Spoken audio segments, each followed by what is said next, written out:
Jim and Tammy aired at 1086-13 with Carol Schuler Milner, Tammy Faye, Doug Oldham, and the singers.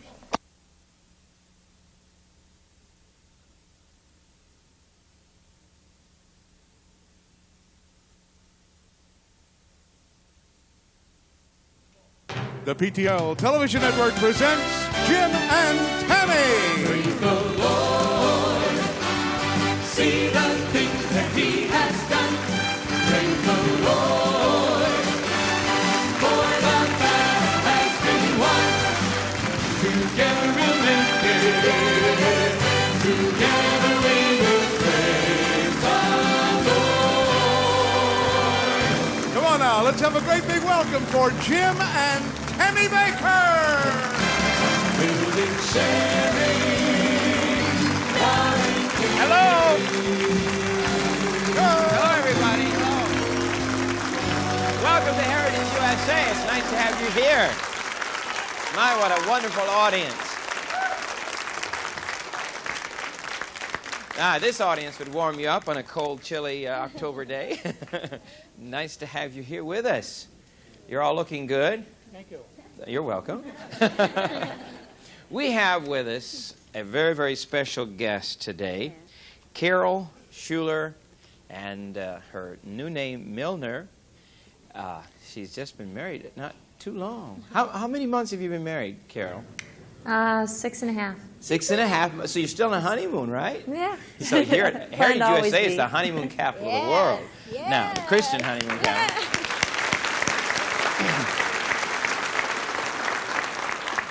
We should have put them in the honeymoon suite. Yes, That's we what should have. done. Maybe we ought to transfer them. Yes. Now we're going to get her embarrassed. But she has written a book that's been out just a few months, In the Shadow of His Wings. And I picked this book up and started reading it, and I usually read a book in about 30 minutes because I scan read. But this is one I didn't scan read. I couldn't stop reading the details because it is so well written and so unbelievable. And how the daughter of one of the most positive ministers in the world, Robert Schuller, went through a tragedy in the loss of her leg in a terrible accident, and then being in the hospital almost a year with infections, problems, and how she came back. This story says you can make it. Yes, it does. In fact, it says stop feeling sorry for yourself, and you can make it. And we're going to be talking with Carol in just a few moments on today's program. Would you sing right from the top? I'll do get this is a good song. Okay. All right. My God is real. God is real, and not, you know, sometimes we look at the circumstances. I think we all do. I think we all tend to kind of go by how things are happening and the weather even. This is we're in a drizzly day today, aren't we? I hope you all don't feel drizzly. Do you feel drizzly? No. You feel warm. See, the sun's in here. We just got bright sun. The sun always shines inside of here. But that can happen to you. But God is there. God is there, no matter what the circumstances. As we talked about so many times, you like today, you could get in an airplane and soar above all of this misty, cloudy, whatever. We can't even see the top of the Heritage Grand Tower today. That's how misty it is outside. I keep hoping somebody's up in those clouds working on the top of the tower because we got one floor to go. One more floor. In fact, we're on the 21st floor right now. So we just have the walls and the roof now to put on. And the Heritage Grand Tower will be peaked out. But way up there, the sun is still shining. God is still on the throne. And I want to tell you, as Tammy sings, God is real. Tammy Faye? My God is real, for I can feel in my soul.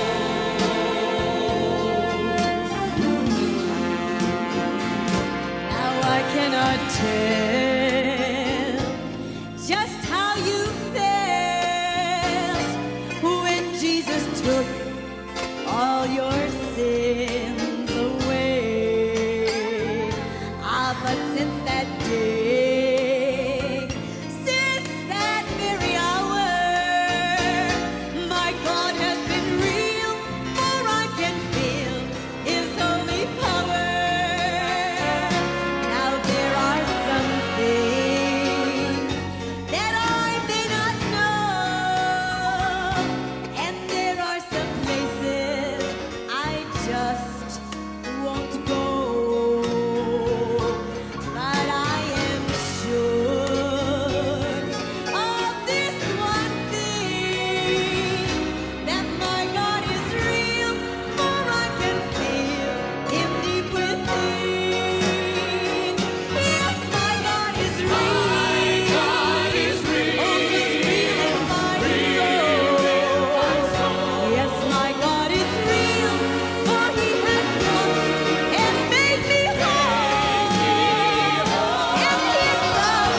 Yeah! My God is real. Thank God our God is real. You know, a song does something to you, doesn't it? Get you going again, get your adrenaline up. That positive input of praise, as we talked about in church. We had such a marvelous church service, and the people responded and helped us, and we had a wonderful time. Another great miracle. We'll talk about that later. But if you'd like a copy of Tammy's brand new record, you can get most of the time her records at Christian bookstores if you ask for them. But you write to us if you'd like to send a gift of $10 or more. We'll send you that new record of Tammy Faye's that is just one of the most requested records, they tell me, in Christianity today. It's called Enough is Enough, and some of her best songs ever are on that. And you can get those through us by just sending that gift of $10 on tape or on cassette or record. So write us today, and all of her new songs she's been singing on the show are on this great new record. I must remind you, before we go on, the countdown to victory now has begun. The final countdown for the bunkhouses. The Family Heritage Club will be closed in a few days, and it is exciting what has happened. A project that took off like a rocket and has taken off so rapidly, and it is a beautiful place. And if you'd like to stay free of charge, just make a pledge or a gift of $500, and you can stay for 3 days and 2 nights in the beautiful bunkhouse. There it is on your screen. It sleeps 6. You know, usually 6 people have to get 2 hotel rooms, so you can imagine what that would cost per night if you had to have 2 units to sleep 6. And as long as you're in it, whoever the club member is, you can bring your grandchildren to stay there with you, or your neighbors, or Aunt Martha, or anybody you'd like to have with you. It sleeps 6, and that's however you want to do it. And it has beautiful paintings, there's wallpaper, real wood, not paneling, real wood paneled walls. You know, not that old plastic stuff. And of course, these beds are made out of heavy, heavy wood, so your kids will not tear them apart, right? No, but they're really lovely. There's a double bed area, and it has sinks. There's the wallpaper with little animals around it. Great big borders. That's Charlotte Whiting's doing. She just likes all this country charm. And what a lovely place to stay, right in the heart of Farmland, USA. And if you'd like one of these memberships, you must get your pledge in today. You can call or write. Either write me at Charlotte, North Carolina, 28279, or call right now. You can put on a credit card, or you can make your pledge. And this is for everyone who wants to be a part of this special, special place, Farmland at Heritage USA. We thought these would last through Christmas, but they will not. There's the double sinks. You have a sink area in the bathroom right there, and a sealed tub. No creepy crawly grout. Place to eat if you want to, a little table area. There's 4 chairs and benches to sit on in the room, color television. And if you'd like to be a part of this, coming to a place where there's camp meeting every day, live television every day, Main Street USA, dinner theater just about every night now, passion play, all the wonderful activities, that marvelous water park, the finest water park in the world, and just everything else and more to come.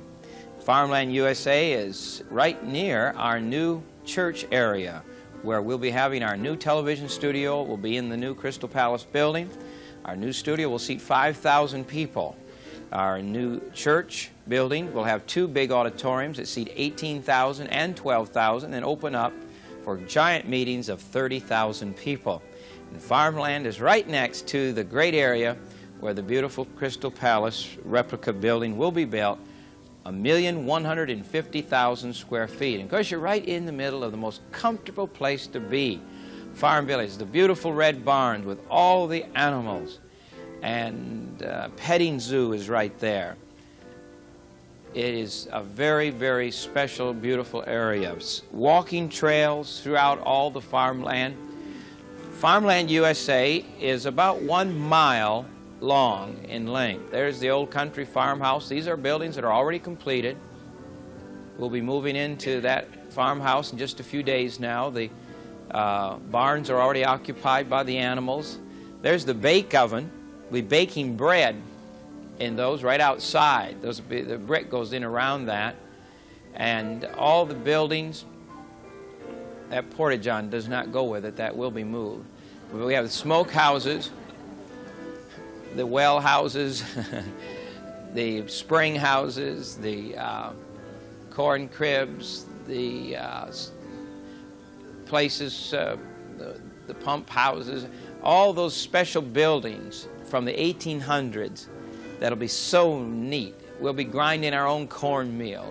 There's the chicken house. There's where we'll even be raising the chickens for the farm restaurant there. We're going to have a beautiful old country restaurant where you can eat right alongside the...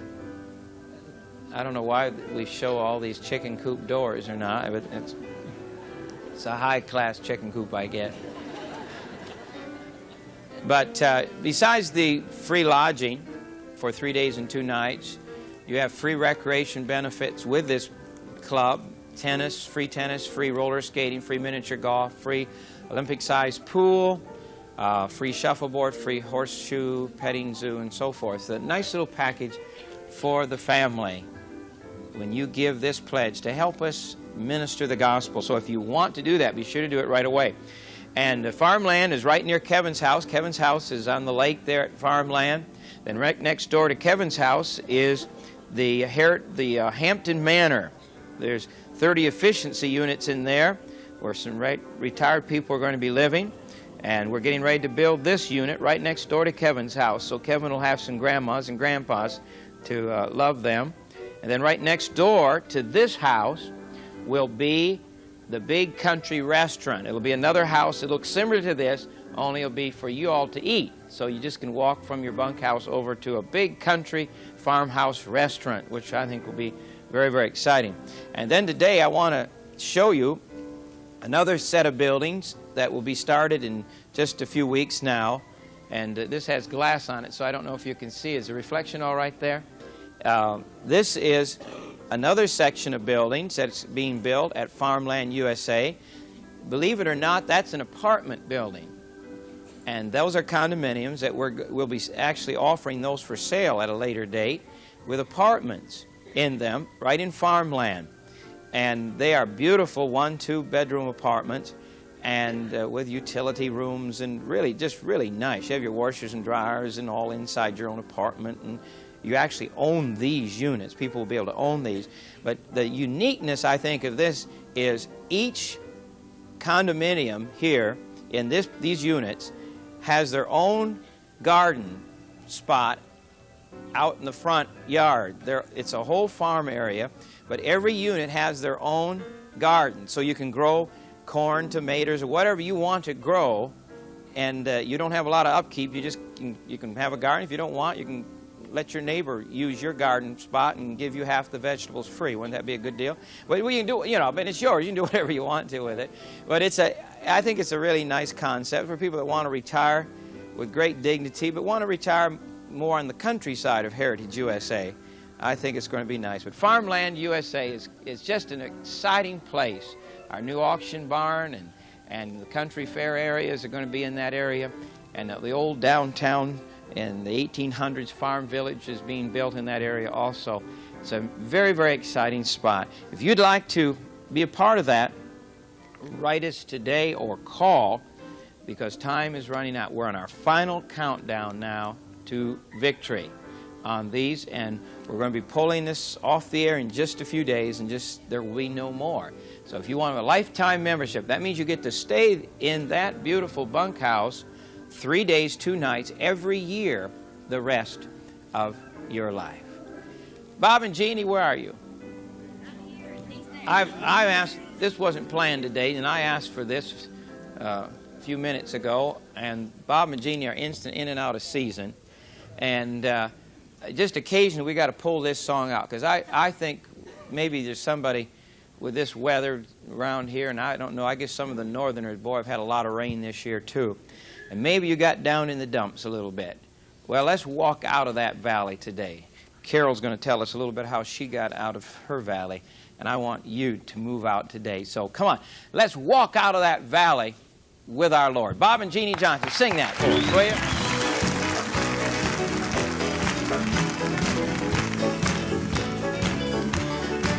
Well, I'm gonna Walk right down this valley, lift my hands and praise the Lord. Said ain't gonna let old Satan get me down. Why should I Sit here till I die. Heaven's away just a little bit higher. And I'm gonna walk out of this valley with my Lord. Now when the Lord laid down the hedge on Job to try him, took all of his children and everything he owned. But old Job didn't sit down and cry, he just lifted his head up higher out of that valley. Thank God with a whole lot more.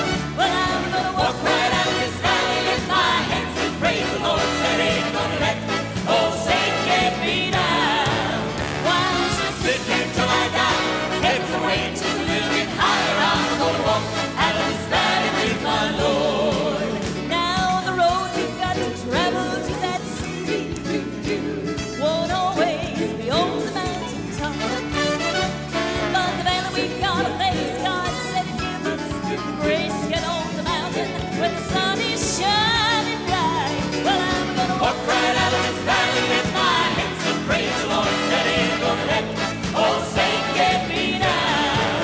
why should Sit here till I die. Heaven's away just a little bit higher. I'm gonna walk out of this valley with my Lord. Brother Paul.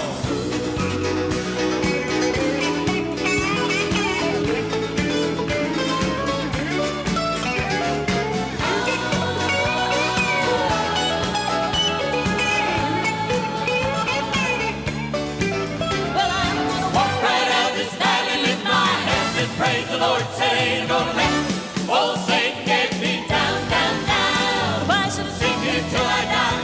Heaven's away just a little bit higher. I'm gonna walk out of this valley with my Lord.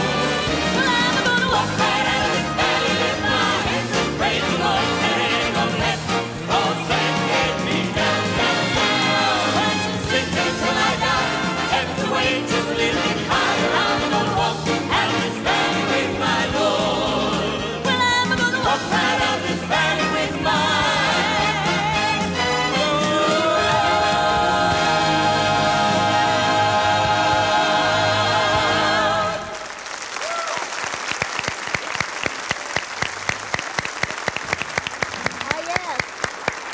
Yeah. Well, that's good. Now, I hope everybody's gotten up and marching around the house now and feeling better. Please welcome our very special guest today, Carol Schuler Milner, to PTL. And her husband, Tim. Hi, Tim. Yeah. Nice to have both of you here with us today. And needless to say, I admire your father so very much. Many do.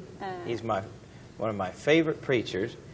In fact, when I'm down a little bit, I sure like to read one of his books or turn into one of his sermons.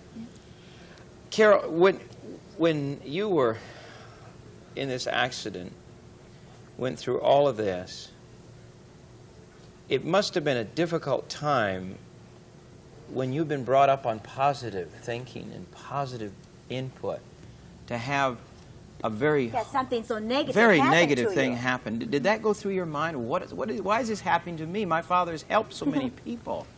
Well, sure, there are times when stuff like that would come on me, but I was really protected by the grace of God, by my family, and I think also being at a younger age, you know, I was 13 when the accident happened. I think I was a little bit more flexible with a traumatic kind of a thing, you know, than maybe a more established person would be who's already got their life in order, and it would jostle them so much in all their plans. But sure, there are times, but, you know, my family was just wonderful. And God. Was your dad and mom still positive toward you, honey, when this happened? Yeah. They yeah. they still ministered positive to you. God's going to work this out for good and all Yeah. those kinds of things? Seldom did they ever cry in front of me. Let's go back a little bit, because perhaps there's people watching that don't know what happened to you. You said you were 13. What happened? What caused the accident? Well, I was out visiting my relatives in Iowa, and my parents were in Korea with Paul Young-hee Cho. And my little sister and I were staying out there, and my cousin and I were riding on a motorcycle. And it was dusk, and we were going about 70 miles an hour. We were going over the speed limit. And a car that was right in front of us stopped real suddenly, and we could not stop on time behind him, so we tried swerving to the other side of the road, and another car came the other way, and we got caught between the two. And we were in the ditch about a half hour before the ambulance came, so there was a lot of loss of blood. And Were you alert? Were you awake? yeah, I was. I can remember everything except for the actual impact on the ground, actual hitting the ground. But I can remember flying through the air, seeing everything kind of spin, and laying there. Did it feel like an eternity? Like, when is anybody going to help me out of this ditch? No, not really. It did feel like a long time, but there was just so much going on. There was just a lot of people, and you're just so kind of dazed, like, man, what has happened? Yeah. And it was really neat because, being brought up in the home I was brought up in, I knew God at a very early age. And, we had to learn all the Bible verses and everything. And so when I was there, immediately, the verse, even though I walk through the valley of the shadow of death, I will fear no evil, for thou art with me. And presence of God came, and it was really comforting, and so it wasn't near as difficult as you would expect. Did you realize at that time the severity, how severe your injuries were? No, I didn't. I thought my leg was broken. I knew that, but that's about all I knew. That's about all I thought it was. I was laying on my stomach, and so I couldn't see, my leg. It was all below the knee. No, that's not true. It was from the hip down where all the injury had taken place, but they amputated it at the knee. At the knee. And but there was a lot of blood, but I think because of the a lot of shock, I didn't notice that or something. They did finally get you to the hospital, and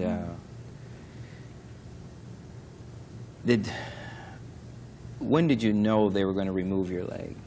Well, they first took me to a small hospital in the area, and there the doctor said, I don't think we're going to be able to save your leg. We were going to transport you to a bigger hospital, but I think we're going to have to amputate. And I didn't know what the word amputate even meant. I was young, but I had a feeling I knew what it was, and I said, you mean cut it off? And they said, yeah. And so for a moment there I panicked, and I tried to see my leg, because it was my leg. And I didn't believe it was so bad, but they wouldn't let me see it. Oh. So, which was a good thing. And so then they transported me and did the surgery. Was your father there when your leg was amputated? No, they were still in Korea, and they had been notified, and they were on their way back. But it takes such a long time. So your mother wasn't there, your father. What about your family? Any other family members Only there? my little sister, and she wasn't allowed to see me because she was too little. Oh. So here you were. We had All by relatives. yourself. We had aunts and uncles. Yeah. But no mom and daddy. They're no. The most traumatic moment, for probably, life. of Yeah. your life. But it was such a confusion. Even if they were there, it would be really, unaware.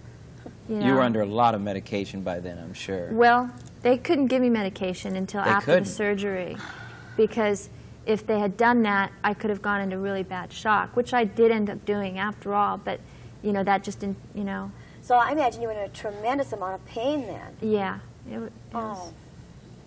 but When your father and mother finally arrived, at what state was that? And that was after the surgery. My uncles and aunts had to sign for permission to go ahead and do that. They had to sign to get your leg taken off. Yeah. Oh my. What a frightening thing for an aunt and uncle to have to do. Yeah. And then they came a couple days later and came into the room, and I had been really preoccupied with what I would say to them because I knew it'd be real hard on them. And it was really neat because when they came in the room, I had a lot of peace and a lot of confidence. And I just told them, I just said, you know, it's going to be okay, you know. And that just released a lot of their tension that they had of what do we say, what do we do, you know. You said something in your book, I'm trying to recall it, something that you wanted to help hurting people or somehow all your life. And one of the first things I think you said to your father was, or he said to you, that you were really going to be able to help hurting people because you really understood now or something. Is that true? Is that, I think, I had always had a heart for, you know, the lost, and especially I had been really into reading all of David Wilkerson's books, and I always wanted to do that kind of stuff.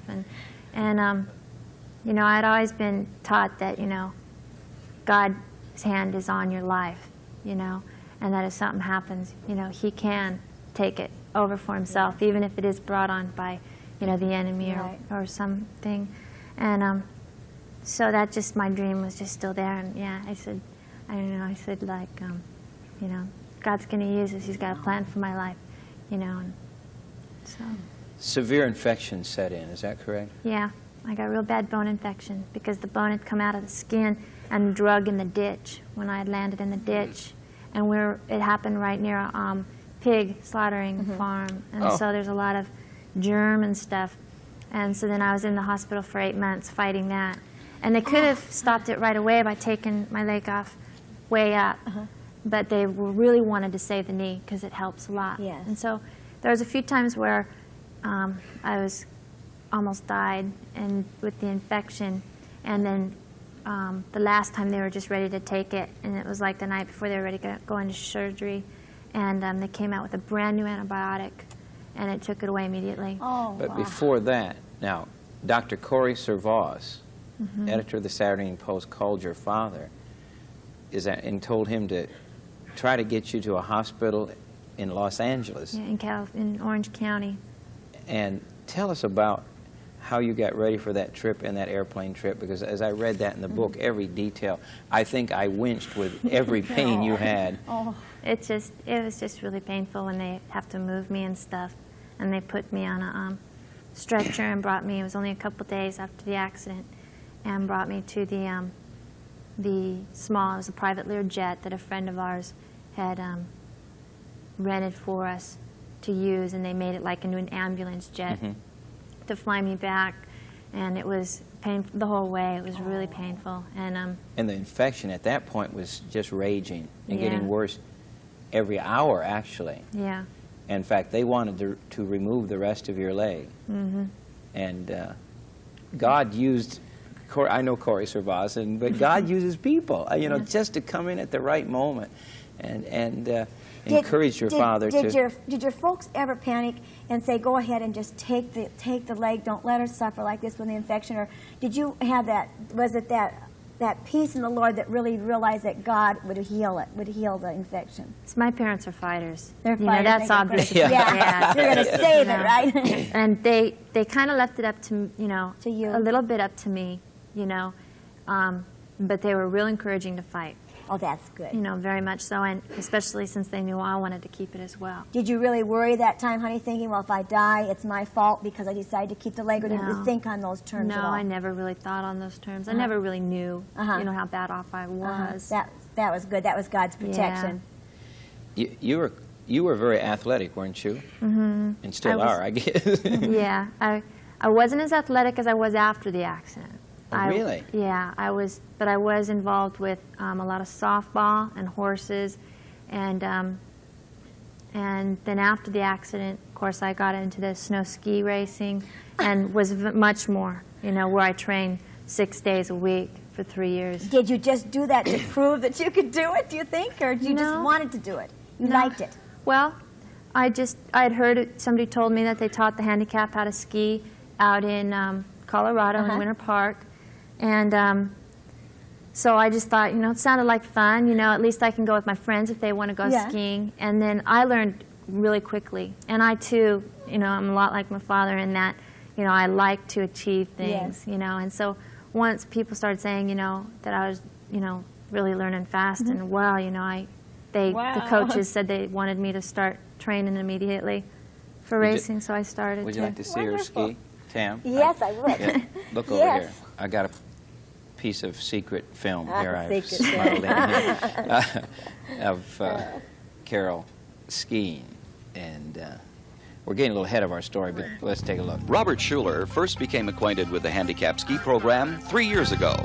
His daughter, Carol, then 15 years old, was struggling to become active again after a motorcycle accident left her at the age of 13 as an inactive amputee. Someone told her about the ski program. What a joy it is to see her today, excited as she prepares for her big race of the day. Let's meet her now. Is this what you call a snow bunny? What are you going to be doing today, Carol? The giant slalom. It's a race that is long. Slalom is short, tiny turns, and it's a shorter run than the rest. The downhill is a longer race, and it's a faster race. It's got larger turns, and the giant slalom is in between. It takes a lot of endurance and a lot of strength, and I feel good. It's a race that I really enjoy. I'm going to train some more for the next nationals, and then I'm thinking of trying out for the 86 team, trying to make that, which will be the World Cup. Will be international. That's what I'd really like to make in 86.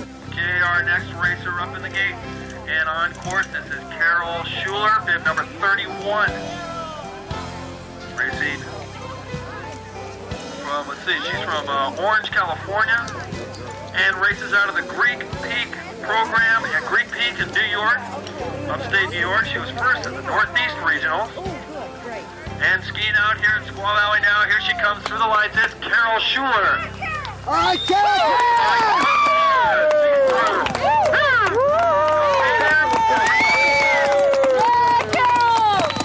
Shakes her head, but she's alive and well. Okay, Carol Schuler, 18 years old, and her time, bib number 31, is a time of 44.6. Wow, you did it. Whoa. That's encouraging. That really is. I can't ski with two legs. No. Yeah. Oh, my. We have a hard time bowling. Yes.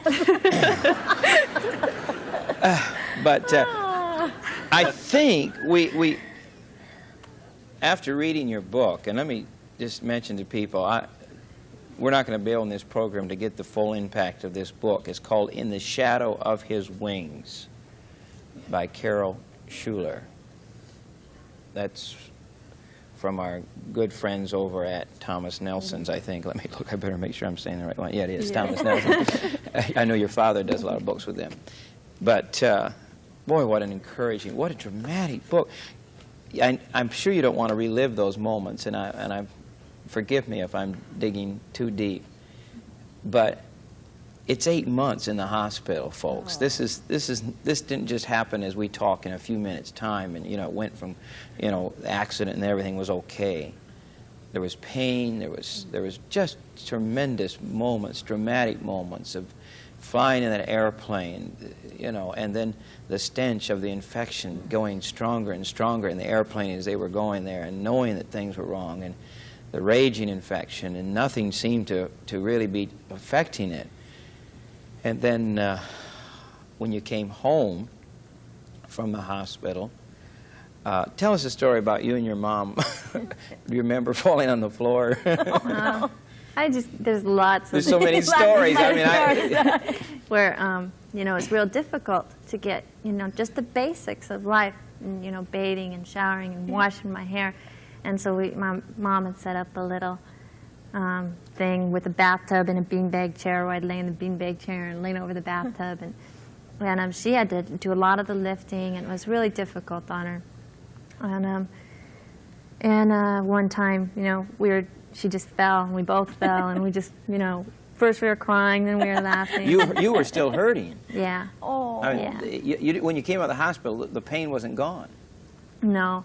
It was with me for a while after the accident, but it left within, let's see, I was out of the hospital and skiing by the next year. Mm-hmm. Was therapy hard? Yeah. Did it hurt? Yeah. Yeah, because I didn't have any mobility in my knee, and they had amputated about 4 inches below the knee, and so they had to try and get that working again, and the whole muscles and the joint and everything. So that was hard. But then 3 years after the accident, it still wasn't working well, and I ended up getting it amputated through the knee, Oh, and you so that did? I could have a knee mobility. And so that was a really good decision. It was Uh-huh. scary, but it was a good decision. So I remember reading that your father, you were trying to take a shower. You said, I've got to take a shower, and you couldn't. yeah, oh yeah. This was right after the accident. We were right after traveling. being out of the hospital. And just little things you take for granted, you know. We were traveling, and I was still too weak to stand, you know, without any kind of aid. And so we were traveling, and I, you know, didn't have my whole setup, you know, like I did at home to shower. And so I didn't know what I was going to do. So my dad ran around and got all these trash cans from all areas of the room and stacked them in each other, you know, made this little seat. So, Oh, that's cute. And she said she He's didn't want to pretty go the whole trip without taking a bath. So the one wastebasket wasn't big enough, so Dr. Schuler went around and collected all the garbage baskets out of all the rooms and piled them all inside and made a place so she could sit down. But I noticed through this the positive faith in the Lord from you and your family stayed true. Where I know there's moments when you want to say, God, why me? I think we all do. well, there were times, especially in the ski years, where I went through some hard times. And, you know, I had like these two different identities of the skiing, you know, because I was training so intensely, you know, and the whole environment was real hard. And so I had hard times there. But I try to show the people in the book that through my hard times in the hospital with physical problems, my hard times, you know, during skiing where I had a lot of lonely feelings and a lot more feelings that they can probably relate to. And also, the girl they showed on the clip that was standing with me was a real close friend and coach. And she ended up committing suicide just right after I quit competitive ski racing. The Lord told me to quit, and I got heavily into ministering, and that happened. And so I try to show God's faithfulness in all those different areas of, you know, hard times, so that people can relate, you know, to other things as well. Why did she commit suicide? Do you have any knowledge of that? What? And I know it affected you desperately. As it would anyone. It's hard to say, really. I kind of think I started praying for the sick like about 3 years ago, and not only the sick, but everything that comes along with that, the whole spirit realm. And I tend to think that there's like a spirit, you know, like a demonic stronghold, you know, of depression or of suicide that can come on a person. And I don't know if it was that. I would tend to say it was. But, you know, it could be anything. It could be natural, something from childhood, or it could have been, you know, just something supernatural that just came on her, you know. And I know she was depressed a lot, and but nobody would have ever known that. She had everything. She was also handicapped, and she was asked to try out for the Olympic equestrian team, jumping team, the non-handicap, you know, Olympics, and so was very successful in that, and was very successful in skiing, and everybody always saw her as a real bubbly, you know, neat gal. But see, at that time, I was just learning the things of God as far as how to minister healing, and you know, felt pretty helpless in the whole situation. And later on, now I look back and I wonder, you know, after the things I've learned, if, you know, I could have done more now that I know more about breaking the power of those type of things. But I don't know. So. We need each other, don't we? Yep. We really do, and we need to be available when people are in need. And there's so many young people today committing suicide, and we just must be available and be able to help one another. And that's what Carol is doing now to helping so many people. Let me go back just a few more moments here before we get into the present. Corrie ten Boom came to see you in the hospital. Yeah, now, I think everybody in the world would have wanted Corrie ten Boom to come to the hospital and see them. It must have been special. Yeah, she was good friends with the family, and it was very special. She was wonderful. You know, she's so strong, and you know, God was on her so mightily. You know, and she just kept sitting by my bed, and she just kept repeating, you know, Jesus is victor, Carol. Remember, Jesus is victor. And she'd just sit there, and you know, and then sometimes she wouldn't say anything. She'd just sit there and just be there, and she did that a few times. What helped the most when you were hurting? What, you know, this might help somebody else. What helped you the most? Was it just having people there telling you it was going to be all right and supporting you, or what would you say helped you the most through that time, honey? Probably, number one, the faith in God that my parents had given me, and then my parents and the support of my family and my friends. But you know, a lot with my family. You know, my mom was there every day. You know, all the time. And so when you've got that to, you know, you've got that to live for, Yes. you're a lot more willing to fight. To live, that's right. Yeah. You had a wild bunch of people rooting for you. I mean, I say wild. I mean, people like the President of the United States. There's a lot of people that really cared. I've forgotten all the names. Help me. Some of the people that called you, wrote you. Yeah, there's a couple of Dodgers, Tommy Lasorda and Steve Garvey, which was Yeah, they called you on the phone, didn't they? Yeah, they're great, and you know, there's a lot of friends that have really been encouraged by my father. You know, my father reaches a lot of the celebrity. Yes, he does. And high, you know, political and those type of people. And so they're real, you know, a lot of those people are really hurting, you know. And so when they've been so encouraged in their down times by my father, you know, to see this happen to him, you know, they turned around and helped him out, you know, by, you know, supporting me and him and their prayers and support. So. A time like that can draw people so much closer together. The times of hurt and the times of things when you don't understand things. When you have your friends and you have your God, and it just draws everybody so much closer together, it seems like. And almost sometimes makes it worth it, doesn't it? Yeah. Tim, how did you meet Carol? I think I met Carol about a year and a half ago. We were on a ministry trip through a church that we both attend. It's called the Vineyard, and we were in Birmingham, Alabama, and that's where we really met. We were also attending a training school put on by the Vineyard, and I think Carol had just come back from England, and I think she was hurting over she found out about her friend, and that's, I think, the first time I really paid any attention, because God really put it on my heart for her, that kind of thing, but she wouldn't let me pray for her, because she didn't know me. So, but in Birmingham, we met as friends, and we just, on the way Did you hit it off good right away, or? Yeah. Yeah, we did pretty well. It wasn't really. We were just kind of like. It wasn't love at first sight? Type thing. Well, we liked each other. Like but we kinda kept it like quiet, at first sight. you know? We're getting. You know, we just ministered a lot together. You know, we go on. They take teams, and our pastor does a conference, and it's to a lot of different churches that come, and we teach them how we've learned how to pray for the sick and everything, and so you get real tight on a team. So then we met. Then we went on another team together in England. That was last year, last October, and that was great. What state do you kids live in? Do you live in California? You do live in California. Were you aware that she had had an accident? Yeah, I was. Right from the beginning. And you know, when people consider getting married, you know, you got to consider, well, there's going to be some, you know, problems, some perhaps further complications, or it's you know, did you think about that? Did you talk it over? Yeah, we did.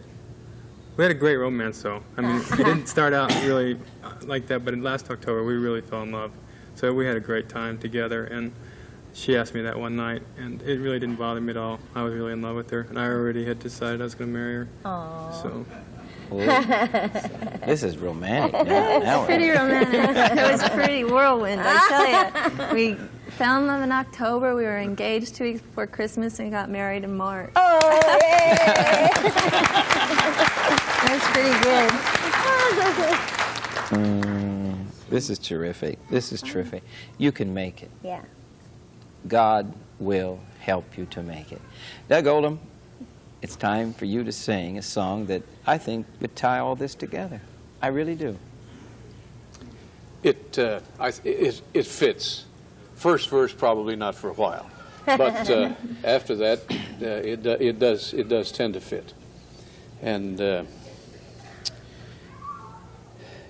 every time I run into major problems, and I haven't had anything as traumatic or dramatic as you have had, but every time No, Doug, you've only had cancer. You've only had sugar diabetes. You've only been under the surgeon's knife several times. Well, I know, but that's never been a problem for me for some reason or other. The Lord has brought me through. Those have been, in fact, some of those things have been the high times of my life rather than the low times. Maybe because I rely more on my Heavenly Father when I know there's nothing I can do about it. But because He lives, we can face tomorrow. And,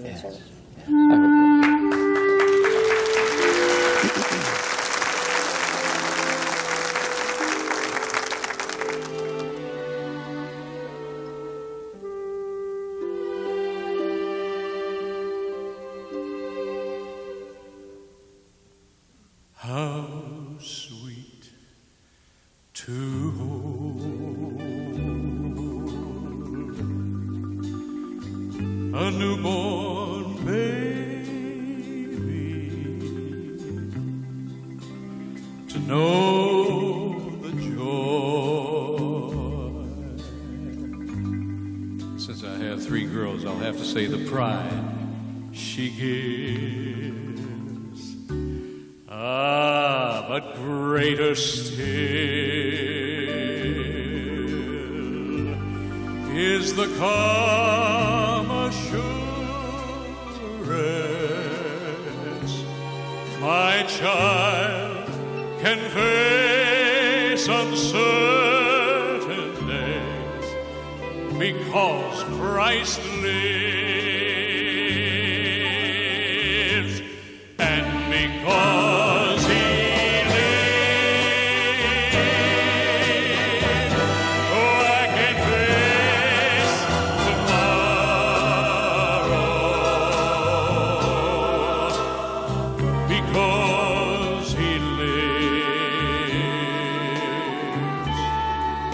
my fears are gone, because I know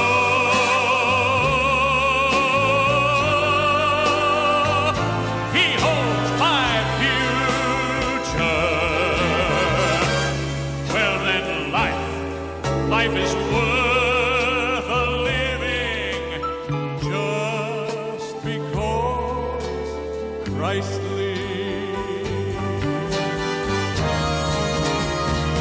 Then one day, you and I will cross death's river.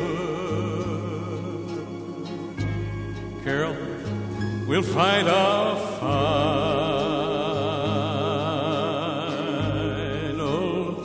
war with pain.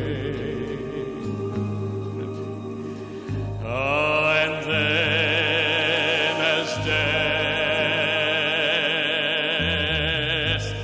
gives way to victory, we'll see the lights of glory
Thank you, Doug.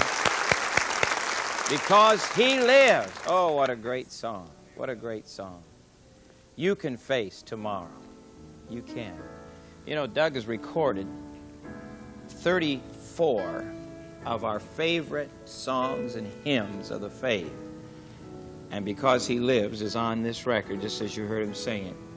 And it actually is 2 records or a very long cassette of 34 different songs and hymns. Your favorite. All of the great hymns of the faith are on this record. Victory in Jesus, Just As I Am, Near the Heart of God, Fill My Cup, It Is No Secret, All Hail the Power, Heaven Came Down in Glory, Filled My Soul, He Touched Me, Precious Lord, Take My Hand, Amazing Grace, At Calvary, oh, I can't read them all, Rock of Ages, The Lord's Prayer, God So Loved the World, Oh, How He Loves You and Me, At the Cross, The Old Rugged Cross, Sweet Hour of Prayer, Because He Lives, on and on and on.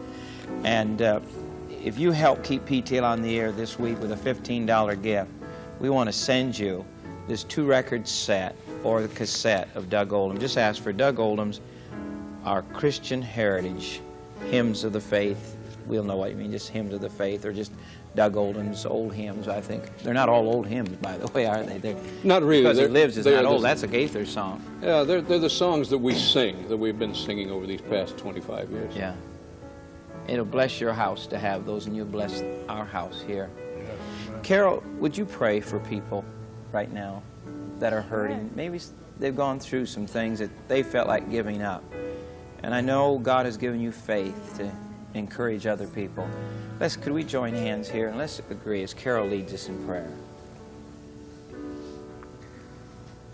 Lord God, now I invite that your presence will come, Lord, throughout this place, God, and throughout the whole television audience, Lord, that your presence, your manifest presence will come upon every person, Lord, that's watching and that's listening, God, and that you will come to their deepest need, Lord, and that your power will come and change that circumstance, God, and that you will give them wisdom, Lord, in how to seek you out, God, and how to break the strongholds that the enemy has over them, Lord, or how to seek out your church, God, and get help from brothers and sisters. So, Lord God, I ask that you come and that you heal the sick, Lord, and the ones that are afflicted with the enemy's power, God, that you break that stronghold over them, Lord, and that you show them, God, the tenderness of you as their dad, Lord, and the intimacy that you want with your people, God, to use them in power and to touch them right where they're at, God,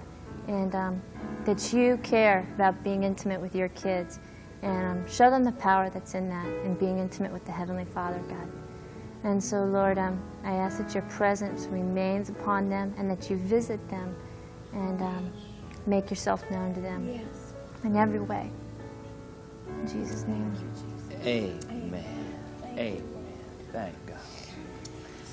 If you want to read more, remember the book In the Shadow of His Wings by Carol Schuler. But what a family. I think every one of your family has a book out now, don't they? I don't know. And your brother ministers. And Jim, I love Carol's mom. I love her mother so much. We had a wonderful time together a few months ago, and great lady. So we love the Schulers, and if you're in California, be sure to stop by and see their marvelous church and worship with them at the Crystal Cathedral. You'll love their great message and the power of the gospel there. Our time is gone. Take time to write us today. We do need you. Bad. We need each other, so please take time to write us today. Just Jim Baker, Charlotte, North Carolina, 28279. Remember, God loves you. He really does. Bye-bye for today.